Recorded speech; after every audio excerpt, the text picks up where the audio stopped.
fight to Klitschko, and he stole Klitschko's heart. Yeah. Klitschko thought, what have I got to do to win this contest? Joshua obviously, but that was a really thrilling fight, and one of the best heavyweight fights you'll see. Well, I mean, in this like BBC Three thing, basically it slow-mos it down to the point where he gets that uppercut, and like actually Vladimir's basically saying like, you just got one in me, because you just see him get hit by How it. good was the uppercut? And then he was like,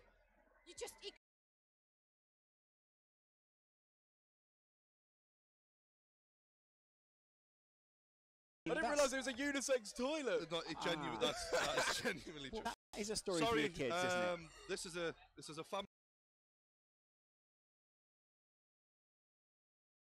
family-friendly show. Moving on, we just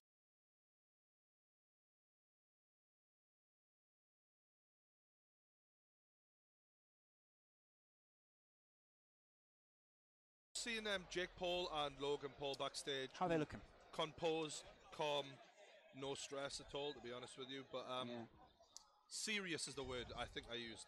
The Paulers out there will be thrilled to hear that, because I think a lot of people are nervous for their favourite YouTuber right now, and we have to acknowledge stateside, the people watching this will be wanting Logan. So this is the thing. I kind of grew up idolising fighters. That's why I do a lot of fight content, and when you first watch your favourite fighter get hurt in a ring, it's quite heartbreaking actually, because you hero worship these guys, especially fighters, and you just want to see them win.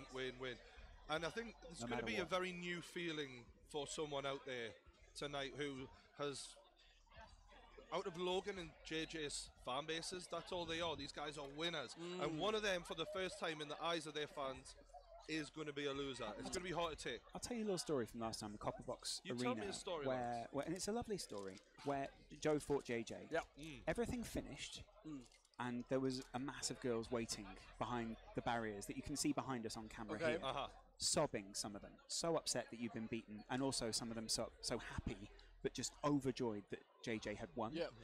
And they were just sobbing afterwards, and they didn't know what to do with that emotion. That's the kind of emotion we're seeing here tonight. People who have emotionally invested in these guys and gone, I'm going to base my life around what this person's saying on YouTube. 100%. That's pretty touching. I mean, even like, you can feel it in here, like, it's a consequences, and that's what we're going to see today. It's something that is totally different to what these guys are used to. Well, let's think critically about what you can see on your screen right here. It's JMX versus Coach Richard up next. One 20-year-old against someone who's 31.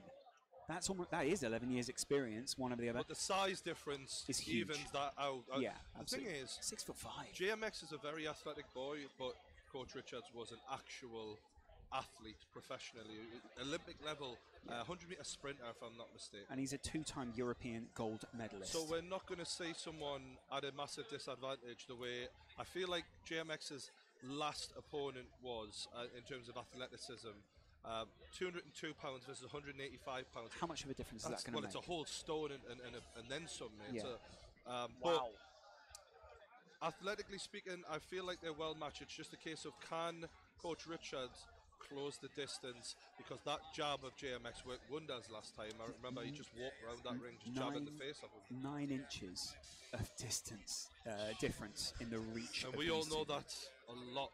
I mean, that is a lot. That's sizable, isn't it? Yeah. And basically, when you're looking at that, do you think Coach Richard will have trained in order to deal with that? Now, the way I feel, Richard will be looking at it is he's got to get when JMX throws that jab, left-hand jab, he's got to duck either side of it and get on the inside. That's the only place. He's got to slip it. Yeah, that's the only place that Richard's going to have any luck. He's on that inside where, he's almost smothering JMX, just getting those body shots, and obviously on the chin if he can. But Mike Fox had a little bit of joy with that last time. Mike Fox just sort of chased JMX around the ring, and I think that Coach Richards should look at that and think, all right, Mike Fox isn't the athlete I am. How could I expose that weakness a little bit? The only thing is, that was last time. JMX will have been working on tying up those holes, especially with a coach like Vidal Riley behind him, who will have focused in on that. So Vidal will be very key behind that as well, technically bringing him up to another and Coach level. Richard has only had 2 weeks training on boxing, so as much as he's an athlete, is that enough when JMX has been training boxing for months? One thing you are missing, though, True Geordie, is that Coach Richard has farted in JMX's bed. That's one of the stats. Yeah, genuinely, it says it here on my notes. He's farted. You don't in get JMX's this bed. on Sky. Can we just say that? Because most of the time, most athletes don't get into the other one's bed and have wind. No, this is it. Most of the time. No. A lot of YouTubers share beds. Tell us more about that, Joe. So there's one time in Callux's bed. I actually can't say. Right. But it was very inappropriate. Right. Okay. Of course, Joe here, the one who's anyway. Under strengths, Coach Richard he's used to dealing with pressure. He's used to stadiums. He's used to the big crowds, and I think that could play dividends today. Yeah, absolutely. 100%.